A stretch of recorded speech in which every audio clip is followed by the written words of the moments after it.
영순이 여러분 안녕하세요. 랭킹스쿨입니다.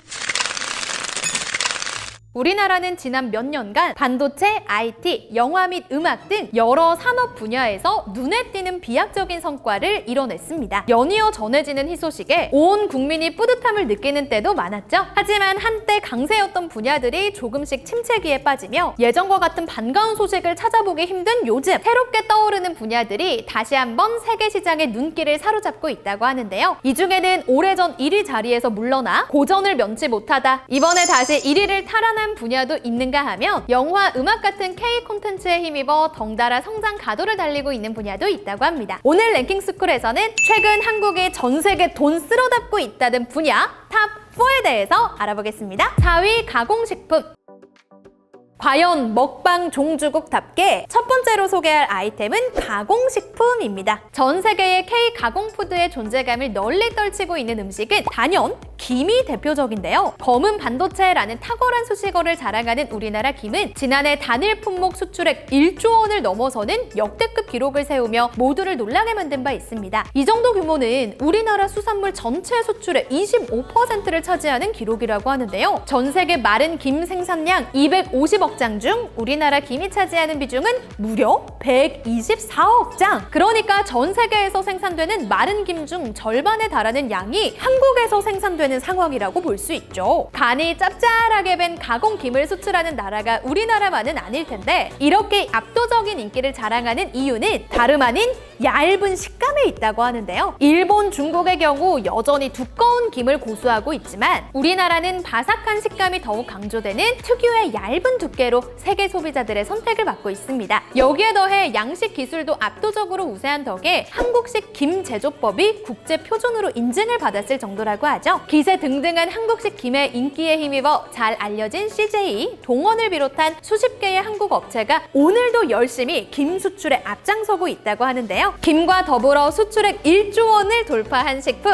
라면을 빼놓을 수 없겠죠. 라면은 영화, 드라마, 먹방 등 K 콘텐츠의 인기에 힘입어 전 세계 128개국에 수출되며 매년 역대급 매출을 경신 중이라고 하죠. 거기다 최근 라면 못지않게 심상치 않은 인기를 누리는 한국 제품이 또 있으니 바로 쌀로 만든 가공식품입니다. 여기에는 즉석밥, 냉동김밥, 떡볶이 등이 해당하는데요. 이런 쌀 가공식품 수출액은 2015년 5천만 달러에서 2023년 무려 2억 달러를 돌파하며 불과 몇 년 사이 4배 이상 증가하는 폭발적인 성장세를 보이고 있습니다. 특히 즉석밥의 대명사라고 할 수 있는 햇반의 경우 2023년 한 해 북미에서만 1,600억 매출을 기록했는데요. 이 배경에는 건강식, 채식을 향한 미국인들의 관심이 자리하고 있는 것으로 분석됩니다. 가공식품은 맛에 기술력까지 더해져야 하기 때문에 소비자들의 입맛을 사로잡기가 쉽지 않은데 김, 라면에 이어 쌀 가공식품까지 빠르게 세를 확장하는 K 가공식품의 위력, 앞으로도 더욱 기대되네요.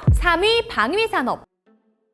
우리나라 방위산업 관련된 내용은 그동안 랭킹스쿨에서도 여러 번 소개해드린 적이 있죠. 그만큼 현재 대한민국 방위산업이 다른 나라에 뒤지지 않는 뛰어난 기술 경쟁력을 가지고 있는 건 사실이지만 사실 전통적으로 우리나라의 대표 산업이라고 할 만한 정도는 아니었습니다. 대한민국 방산 수출액 추이를 살펴보면 2018년에서 2020년 사이만 해도 연간 30억 달러, 우리 돈 3, 4조 원에 머무는 수준이었죠. 하지만 지난 몇 년간 세계 정세가 불안감에 휩싸이며 벼랑간 우리 방위산업이 역대급 호황을 맞았다는 소식인데요. 2020년까지 30억 달러에 머물러 있던 방산 수출액은 2021년 73억 달러로 갑자기 2배 이상 치솟더니 2022년에는 무려 173억 달러를 돌파하며 폭풍 성장을 기록했습니다. 이는 전 세계 무기 수출국 그 어디에서도 찾아볼 수 없는 가장 가파른 증가세라고 하는데요. 대표적인 대한민국 방산기업 한화 에어로스페이스의 경우 러시아의 우크라이나 침공 여파로 군비를 확장 중인 폴란드와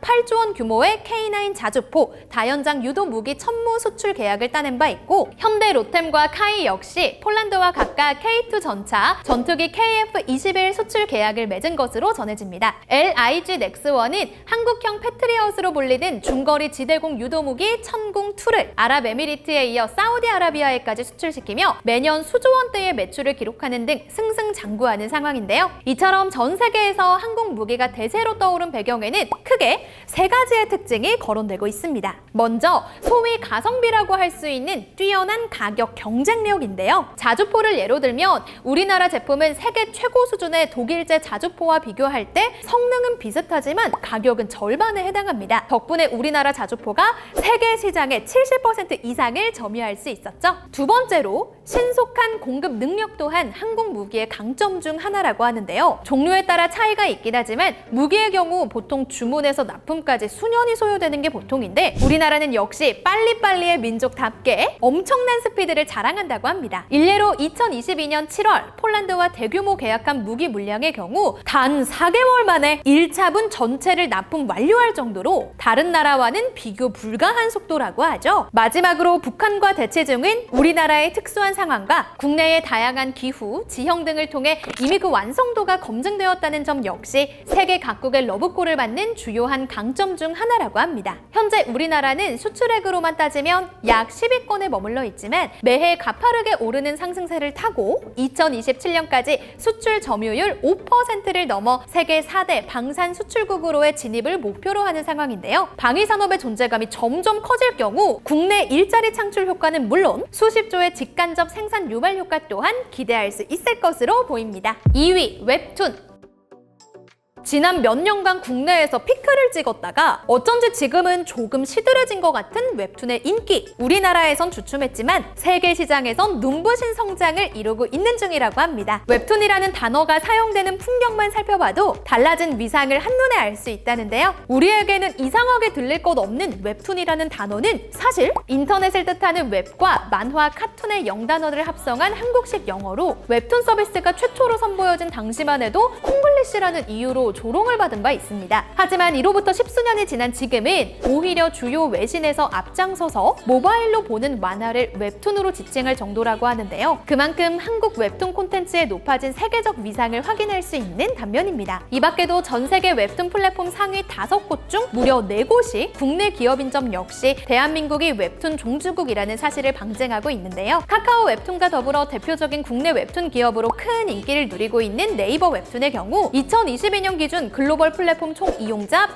8,900만 명 중 77%가 해외 독자인 가운데 국내에 정식 연재된 웹툰의 절반 이상인 52%가 해외에 수출되는 기염을 토했습니다. 뿐만 아니라 2019년 본격적인 프랑스 진출을 시도한 이래 2021년부터는 현지 웹툰 플랫폼 중 매출 1위에 등극하며 현재는 2위 업체보다 약 3배 많은 매출을 달성하는 등 압도적인 1위 플랫폼으로 자리 굳히기에 들어갔다는 후문입니다. 우리나라 웹툰 서비스의 기업 존재감은 만화 강국 일본에서도 두드러지는 상황인데요. 일본에서는 카카오의 강세가 돋보입니다. 카카오 피코마가 점유율 1등을 기록하는 한편 지난해엔 연간 거래액 약 9천억 원을 경신하며 일본의 스마트폰 사용자가 돈을 가장 많이 쓴 앱으로 손꼽히기도 했다는데요. 네이버 웹툰의 경우 연재 작품이 현지에서 TV 애니메이션으로 제작되기도 했는데 실제로 한국 웹툰은 특유의 기발한 상상력과 탄탄한 작품성을 강점으로 드라마나 영화 같은 2차 창작물로도 활발하게 판매되고 있죠. 넷플릭스와 디즈니 플러스 등 세계적인 OTT 서비스 기업에서도 한국 웹툰을 원작으로 한 드라마에 매년 수백억을 투자하고 있습니다. 그러나 최근 이런 한국 웹툰의 인기와 반비례하여 정작 창작자들의 수입은 감소했다는 사실이 알려지면서 정부 차원의 지원과 관리 감독이 필요하다는 목소리도 나오고 있는데요. 지원 예산을 늘리고 웹툰 산업 근로자들의 근무 환경을 개선하는 등 양적 발전뿐 아니라 질적 발전을 위한 노력도 필요할 것 같네요. 1위 조선업.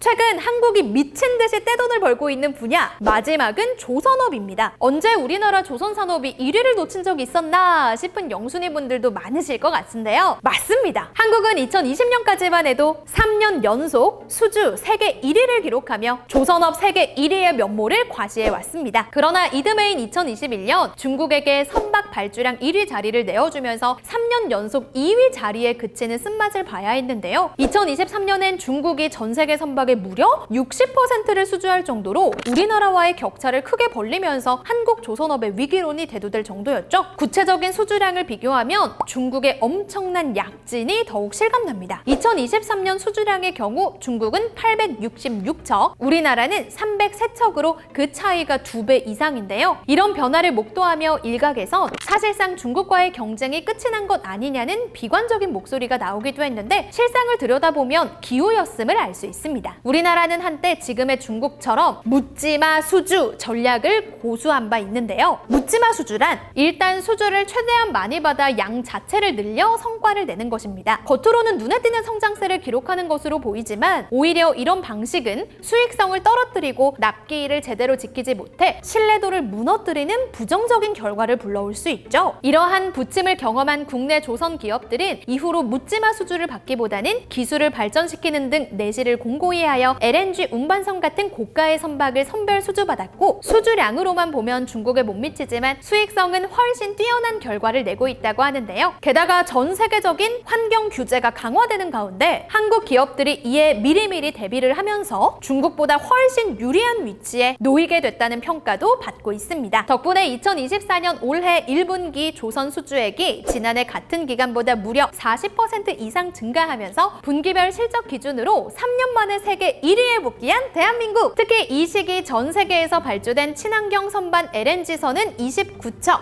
암모니아선은 20척이었는데 100% 우리나라에서 수주하며 적수가 없다는 반응을 불러모았습니다. 잠시 숨고르기를 통해 내실을 확실히 다지는 데 성공한 대한민국 조선업이 앞으로 얼마나 더 큰 성장을 이루어낼지 기대되네요.